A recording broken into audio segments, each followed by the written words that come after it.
vamos entender a diferença de um monolito e um micro front-end? O que é um monolito? Um monolito é uma aplicação que tem todo o seu código e todo o seu funcionamento em um só projeto, todos os recursos estão nesse projeto e esse projeto está em um único repositório. Logo, sua manutenção, se precisar ser feita, vai ser só em um local. Agora, quando a gente pensa em um micro front-end, a gente quer dizer que é um projeto que tem suas funcionalidades separadas, suas funcionalidades fragmentadas, né? Esse projeto ele possui vários repositórios, mas que juntando eles se comunicam entre si e se formam o produto final. Agora vamos imaginar que a gente aqui criou uma loja de esporte. A gente fez essa loja com Angular, a gente fez essa loja, ela está em um único repositório. Logo, essa loja aqui, a gente criou esse projeto, ele é um monolito. E a gente criou algumas pages aqui, né? Algumas abas. Então, a gente criou a aba de home, a aba de login e a aba de produtos masculinos e a aba de produtos femininos. Só que essa loja aqui, ela cresceu. Então, a gente não estava conseguindo trabalhar só, a gente precisou chamar algumas outras pessoas para compor squads. Então, essa empresa aqui cresceu, ela virou literalmente uma empresa, né? Então, a gente separou aqui por squads. Então, uma squad para cuidar de home, uma squad para cuidar de login, uma squad para cuidar de produtos femininos e produtos masculinos. Só que além dos problemas que a gente estava tendo com conflito, né, quando a gente ia mergear ali para master, então se alguém mexeu em alguma versão, alguma coisa do tipo, a gente tem conflito, a gente sabe disso, começou a surgir outros problemas. Como, por exemplo, a squad aqui de home e de login, uma precisava atualizar uma lib, né, que estava utilizando e que tinha uma feature disponível na V2, enquanto a outra usava um recurso dessa lib que na V2 estava depreciado. Ou seja, a gente tinha um impedimento aqui, um empecilho para atualizar essa lib, certo? Agora a gente tinha outro problema também. A squad de produtos femininos e a squad de produtos masculinos, elas fizeram uma implantação juntas. Já que é um monolito, a gente tem que fazer o deploy junto. Elas implantaram, só que a squad de produtos masculinos aqui precisou fazer o rollback. O que acontece quando um precisa fazer o rollback? Como está em um só repositório, a gente não consegue fazer o rollback de uma parte só. A gente tem que fazer o rollback de tudo.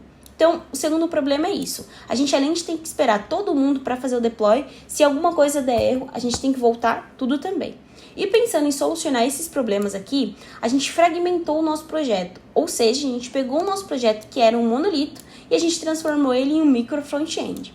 E aí, cada squad seguiu de uma forma. Então, a squad de home seguiu com Angular, permaneceu com Angular. Ela tem um repositório, ela tá utilizando a lib da V2. A squad aqui de login, ela preferiu ir com React. Então, os desenvolvedores lá estavam mais preparados, tinham muito mais conhecimento com React, preferiu ir com React. Ela tem um repositório só para elas. Elas estão utilizando a lib da V1 ainda, então elas continuam utilizando a lib que elas precisam. A squad de masculinos e de produtos femininos continuaram com Angular e cada uma tem seu repositório. Mas juntas elas formam aqui o que a gente chama de chassi ou de container. Então, esse cara aqui é o produto final. É um projeto, né, que a gente chama todos os outros. Então, a gente chama as versões aqui de cada uma delas, que é as versões que a gente precisa. Quais são as vantagens de ter um projeto com monolito?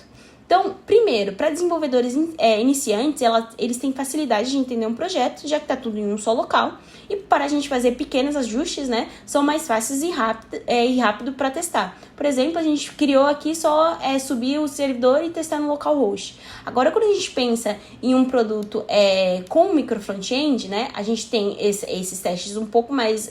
não tão assim, mas a gente tem uma dificuldade às vezes, principalmente para apontar para a versão, mas também não é algo que que seja de tão impacto assim.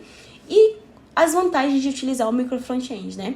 Então, a gente, além de ter o deploy apartado, a gente tem uma manutenção mais fácil, porque se a gente precisar alterar alguma coisa aqui, a gente vai direto no problema, a gente sabe que o problema é na home, a gente vai direto na home aqui, faz o ajuste e faz o deploy também. Então, é muito mais fácil de corrigir, de fazer a manutenção, enquanto o outro é mais fácil de fazer os pequenos ajustes, né, e testar.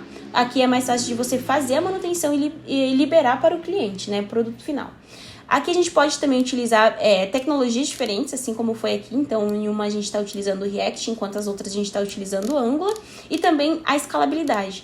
Então, esse projeto aqui, se em algum momento a gente quisesse criar uma aba para crianças aqui, a gente poderia criar um novo micro front-end apartado também e a gente colocaria aqui dentro do nosso chassi. Então, o nosso produto final, ele pode crescer aqui sem empecilho nenhum e sem principalmente prejudicar o que já existe aqui. Então, essa é a diferença de um monolito e de um micro front-end.